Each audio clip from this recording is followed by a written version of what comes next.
Hi, good morning and happy Sunday, Calvary. My name is Marianne Katz, and I am blessed with the privilege and the honor of being able to participate in the women's ministry and the Calvary kids ministry and the reading team up here. So, and just in case, I don't get a lot of chocolate for Christmas, so that's my name tag today, okay? Anyway, our reading today is from Isaiah chapter 9, verses 1 through 7. Please follow along as I read. But there will be no gloom for her who was in anguish. In the former time, he brought into contempt the land of Zebulun and the land of Naphtali. But in the latter time, he was made glorious, the way of the sea, the land beyond the Jordan, Galilee of the nations. The people who walked in darkness have seen a great light. Those who dwelt in a land of darkness, of deep darkness, on them has light shone. You have multiplied the nation. You have increased its joy. They rejoice before you as with joy at the harvest, as they are glad when they divide the spoil. For the yoke of his burden and the staff for his shoulder, the rod of his oppressor, you have broken as on the day of Midian. For every boot of the trampling warrior in the battle tumult, and every garment rolled in blood will be burned as fuel for the fire. For to us a child is born, and to us a son is given, and the government shall be upon his shoulder, and his name shall be called Wonderful Counselor, Mighty God, Everlasting Father, Prince of Peace. Of the increase of his government and of peace there will be no end, on the throne of David and over his kingdom, to establish it and to uphold it with justice and with righteousness from this time forth and forevermore. The zeal of the Lord of hosts will do this. Thanks, Marianne. Well, as we said at the beginning of service this morning, that today marks the start of Advent. Now, Advent is a really important, a really special moment in the church calendar that Christians have been celebrating for as long back as we can see as the 4th century or so, where it's this time that we focus on the coming of Jesus. That's what that word means in a really simple definition. Advent means coming or arrival. We celebrate that Jesus has come. He was born on Christmas. And yet it's also a time that we are awaiting his second advent, when he comes back. So Advent then becomes this interesting time that's marked by the joy of what Jesus has accomplished, yet it's the waiting, the longing, the anticipation of what he will do when he comes back. We are in a privileged position to be able to say on this side of the cross what Jesus has already accomplished. That is our certainty. That is what gives us the hope to look forward. But it is still a time that we await when he fully keeps all of his promises. It's a time of waiting and rejoicing. It's important as well that we set aside this time to be different, to be distinct, because it's easy for us to miss the significance of this season. It's easy for us to get swept up in all else that comes when December does. And many of these things are not going to be bad things. We fill our time with family and traditions and joy and all of these gatherings that we do. Those are good. We would never say those are bad. But it's easy when our calendar becomes full to miss the importance of this time. It's easy as there's so many pressures around us that we miss what is truly valuable in this moment. It's easy as our calendars get out of whack that begins to fill our mind with the importance of this time instead. It's a moment that's full of directions that we can get pulled, full of messaging as to what is the significance of the season, and we want to stop. We want to pause and remember the reason we have for joy and the reason why we are waiting. It makes me think of when my wife and I were pregnant with our child, one of us more than the other. It was this time that was full of anticipation, of waiting, of joy. That even before we saw him face to face, there was this delight, this desire to see what will he be like? Who will he become? It's building this joy in the anticipation of who he will be. And during that time, what adds to it is this question that we got peppered with throughout is, what will his name be? What will you call him? And so it's this time to build anticipation, to build joy as we are waiting to be able to see him face to face. As what will we call him becomes this question we're asking. It makes me think of the situation that was going on in the book of Isaiah. It's a weird transition, I know, but just stick with me. Because in the book of Isaiah, it's written at a time to where God's people were waiting. The anticipation was building. And as we talk about how we now are waiting for Jesus to come back, well, it's easy to find a parallel to the time that the world was waiting before Jesus came the first time. There's this longing of when will God keep his promises? This waiting for when will things turn out the way God says they will be, much like we ask today.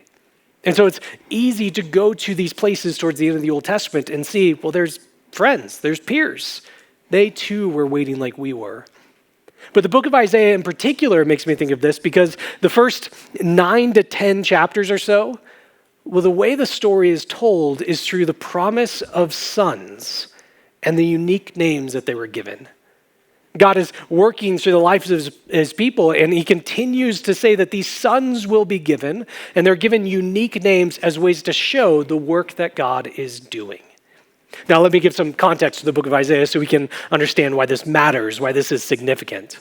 The story comes after centuries of God being faithful to the Jewish people. He rescued them from slavery, brought them into a land to be their own. He was constantly faithfully working through them, raised up kings to lead them back to him. And all the while, Israel kept turning away, turning towards other places of guidance and instruction, turning towards other gods around them, not listening to the God who constantly was faithful to them throughout. And it gets to the point that God is going to allow them to be taken into exile. They're going to leave these homes that God has given to them so that they might see their dependence on him, so that they might turn and be faithful to him. But all along the while, God does not leave his people to just guess, why is this happening? What is God doing? Did he abandon us? He raises up these prophets to speak truth during this time.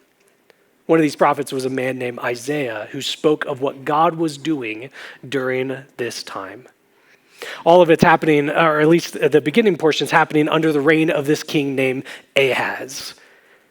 And what we hear about for the purpose of the kings is that God's promise that he would raise up this line of kings that would last forever, and they would faithfully lead the people, that they would lead them back to God, not just care for the nation, but care about the yearnings that they have for God. And oftentimes you would see that the kings would be this picture of the faithfulness of Israel as a whole. If the king is faithful, the people tend to be faithful. If the king is reminding himself that God is provided everything that they have, well, the people would do the same. Ahaz was not that sort of king.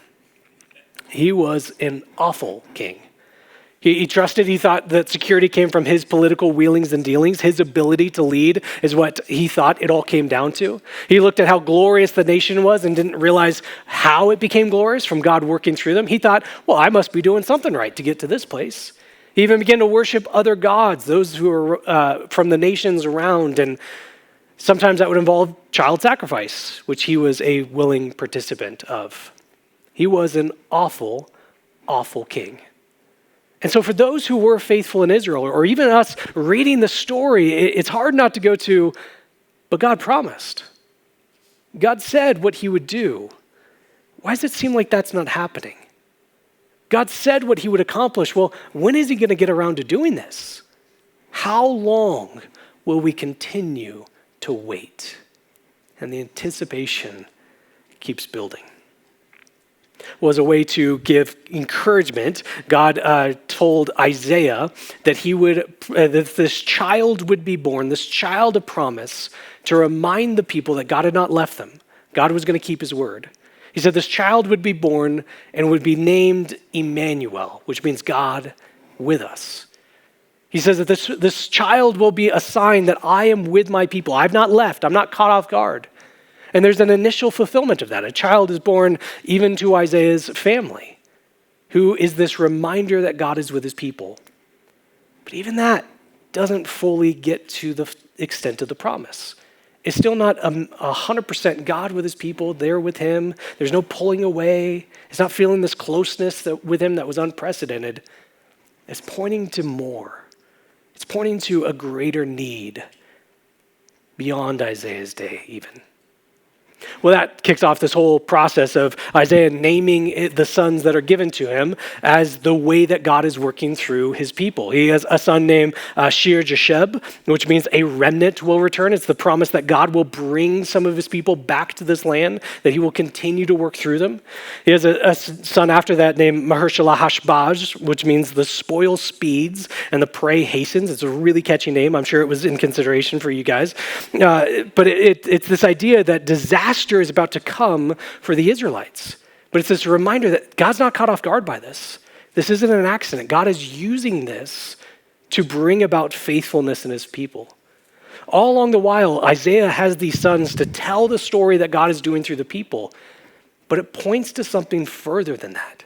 It gives hope in his day, but it points to the greater need that we have to truly have God with us, to truly be joined to him. Something that the people are waiting for. Well, then we finally get to the promise of a son in Isaiah chapter 9, who will be this ruler, this king that God will raise up, that will be in stark contrast to Ahaz and be the exact ruler that the people so desperately need. Let me reread for us Isaiah 9, verses 1 and 2. It says, "But there will be no gloom for her who was in anguish. In the former time, he brought into contempt the land of Zebulun and the land of Naphtali. But in the latter time, he has made glorious the way of the sea, the land beyond the Jordan, Galilee of the nations. The people who walked in darkness have seen a great light. Those who dwelt in a land of deep darkness, on them has light shone." I mean, just look at the promises of this son to be born, this king to be given, that this land that was marked by gloom and anguish will not be that way anymore. That this constant threat of invasion from the north, that's why it's talking about these northern tribes, this threat of coming from the Gentiles will no longer be there anymore. Instead, this ruler will come and the days will no longer be marked by darkness, but light instead. It will be marked by joy rather than hardship, abundance rather than lack, freedom rather than oppression, the end of all hostility rather than the constant continued trampling of conflict. It says that the government, that rulership will be on his shoulders, that he will be this king to come through and perfectly reign in the way that all people need, that will perfectly point the people back to God, that will perfectly not just care about the concerns of a nation, but be part of the answer of the spiritual crying out of every heart. This king that not just Israel needs, but the world needs, is promised here in Isaiah. "For to us a child has been born, a son has been given. He is this one that the world longs for." And so the anticipation builds. The waiting continues. And as you read through the book of Isaiah, it's, all right, when is this child going to come? When is he going to be born? When is God's people going to be brought back to him? And as you're reading through it, it's building this anticipation. The waiting becomes unbearable. And finally you read towards the end of the book of Isaiah, a son is born. This ruler raises up and then name him Hezekiah. And it seems like this must be him. He's leading the people so well. He's faithful. He's pointing people back to God. There's prosperity during his reign. Finally, our waiting has come to an end. Finally, the days of when will God keep his promises seems to be fulfilled. That is until Hezekiah too turns away from God. And the stopwatch starts again. When will God keep his promises? How long do we need to wait for this one that the world so desperately longs for? At all these places that we see, this must be it. Will it fall short? Well, what a joy it is to be on this side of the cross and point to the day when this finally happened. See, what we celebrate at Advent is that Jesus has come. This promised child, the son who does exactly what we need, has arrived. It's no longer trying to figure out, is this king the one? Is this person here? How long do we need to wait? We can go to a definitive moment in time and say, that is when the waiting stopped. A child was born. A son was given. This king, this perfect one that the world so desperately longed for finally has arrived.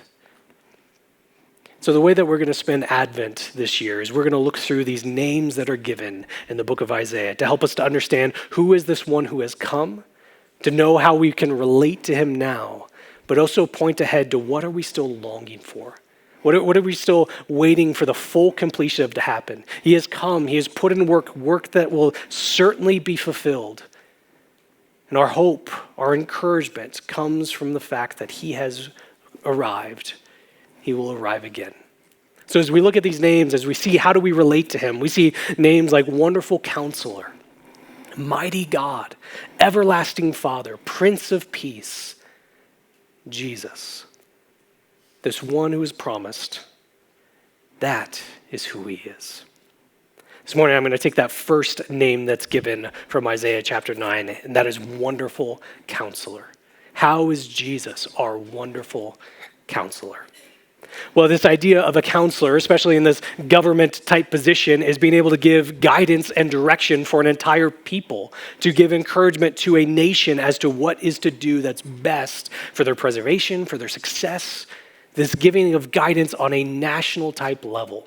But also with it, there comes this aspect of care and comfort that a counselor brings. When we think about the world that we live in, there's so many places that try to fulfill this role of a counselor that gives us advice and guidance and direction, suggestions for how we are to live, ways to make things better in our lives. One of the key places that we get this is in commercials.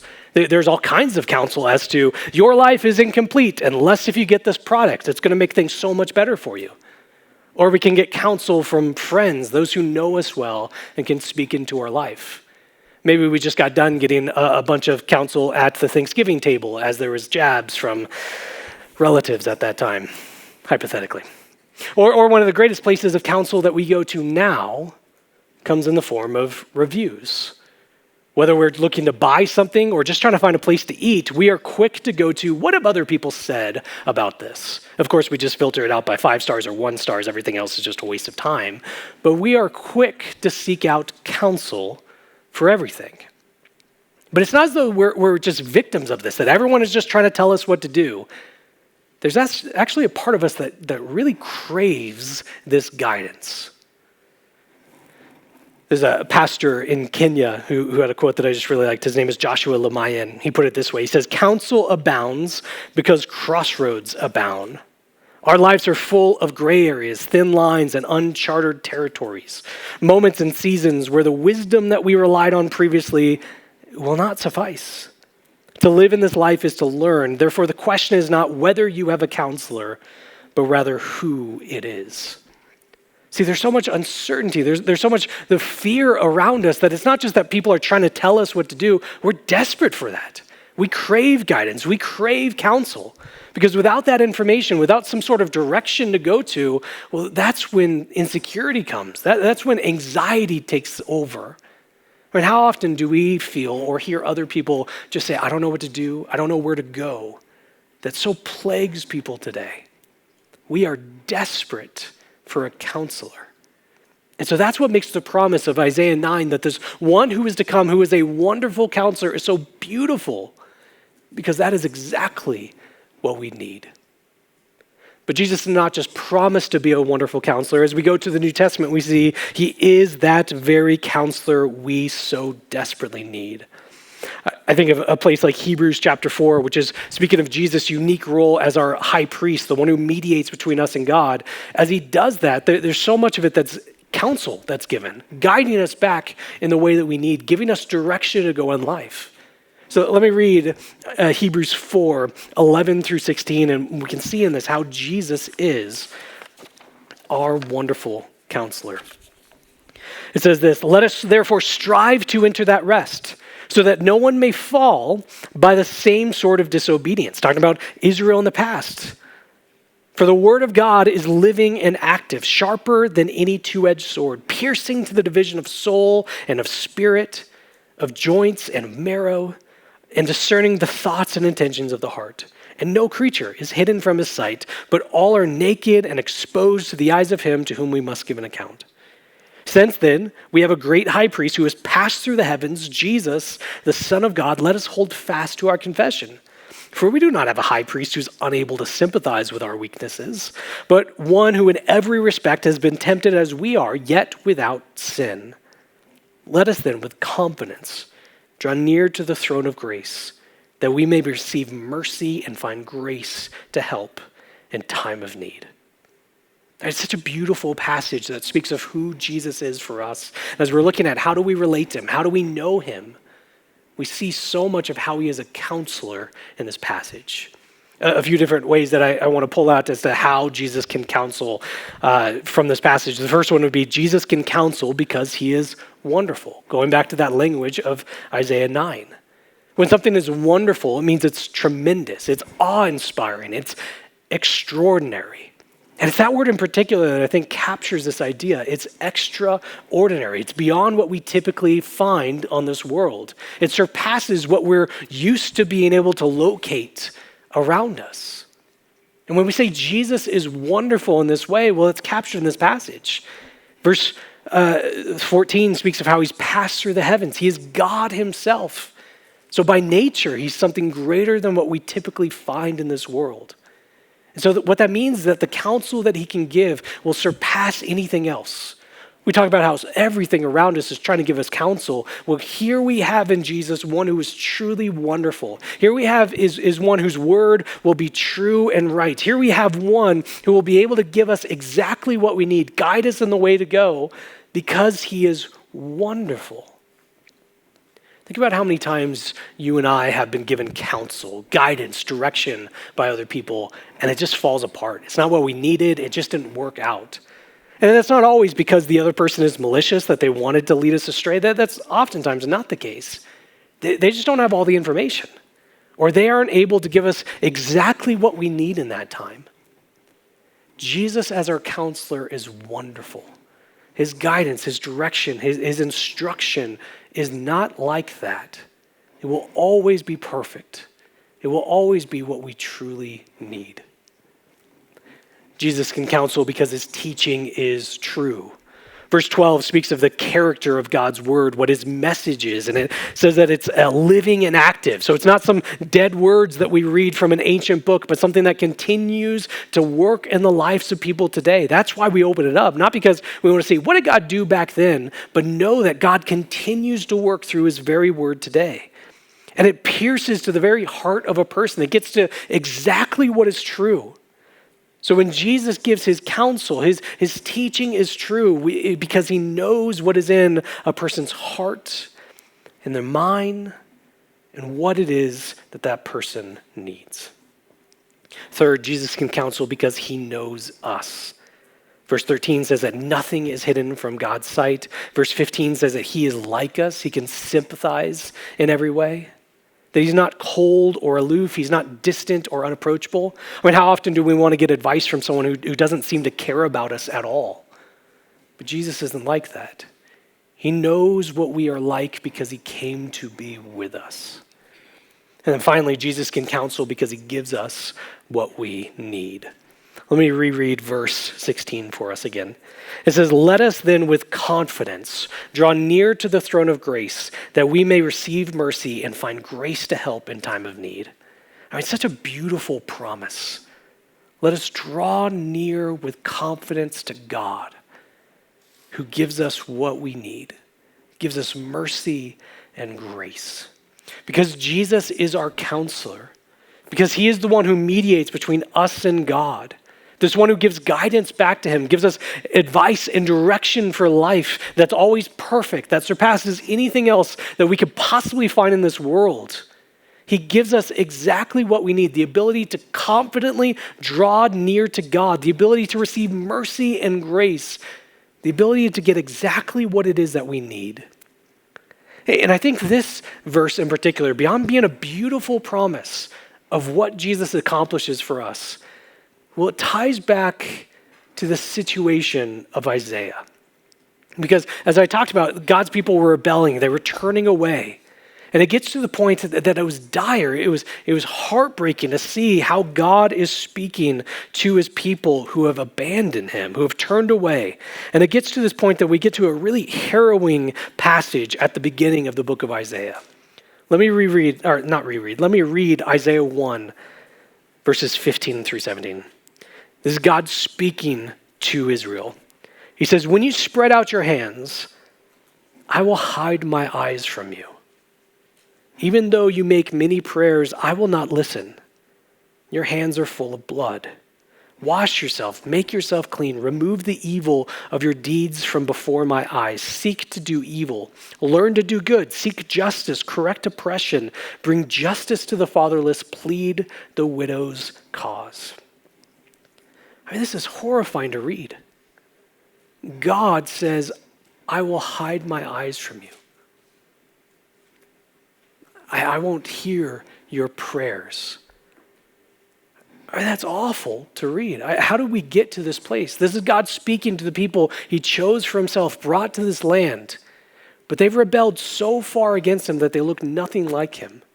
They've turned away from God to the point that they don't even seem near to him. The God whose eyes see everything, he is acting differently here. God made all of these promises to Israel, and as they're waiting for it, well, unfortunately, waiting has a way to reveal what we truly believe. And after all this time of waiting, Israel is making it clear that we don't think God will keep his promises. We're going to go somewhere else.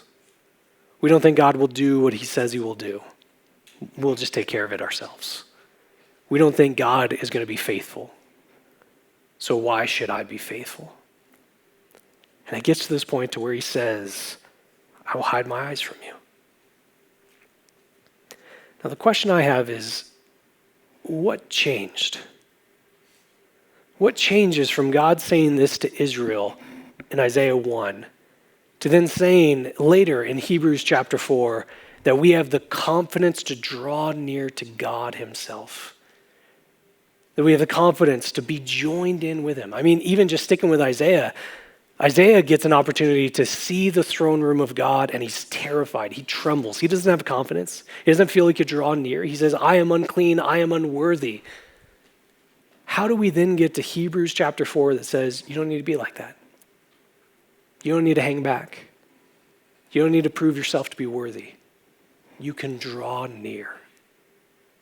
I mean, especially when you think of how Israel is living in this time, and then I look at my life and I'm not always faithful. I have the capacity and take advantage of that many times to turn towards other things. I'm much more likely to listen to my own counsel than anyone else's, and often that's not going to point me back to God. Like when I look at my life, I see much of the way that Israel lived in this time. So why is it that they're told God is hiding his eyes from them, but I am told I can draw near to the throne of God himself? Confidently. What changed? Well, a child was born. A son was given. The wonderful counselor came to this world on Christmas Day. His advent, his arrival didn't just mark the end of waiting, but the flooding in of God keeping his promises. Where it's not the basis of my ability to clean my life up. It's not the ability of me to be faithful, but God faithfully kept his promises at Christmas. God faithfully came to this world to bring us back, to give us guidance back to him. God faithfully came as this wonderful counselor whose instruction and guidance surpasses all else that we would find in this world. And he alone is the one who points us back to the God that we so desperately need. This Advent season, like every single season of your life and my life, we're going to be given advice. Lots of instruction that's going to tell us what to do. It's going to pull our attention in different directions. Our calendar is going to get flooded. People are going to say, you need to spend money on these things. Everyone is going to try to tell you what this season is about. But what you actually need, it's already been given. A child has been born. A son has been given. Turn to him in this season. Listen to his guidance and direction now. Because what we said about Israel was true. Waiting has a way to reveal what we truly believe.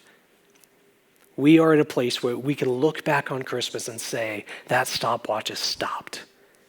The promises of God have been flooding in. We have hope to endure all that we have because we know for certain Jesus is coming back. But as we wait, as time passes, well, we could be like Israel and say, well, God's not going to keep his promise. God's not being faithful, so why should I? Or we can remind ourselves of the work that Jesus has done in this season, to not put us in the same footing that Israel had, but that we have the ability to be with our God, joined with him, guided back by his guidance and direction. Listen to him as your counselor in this season. As people in a world that's full of different messaging, different stories, different directions where to go, see that you have been given all that you need in the Son who is born.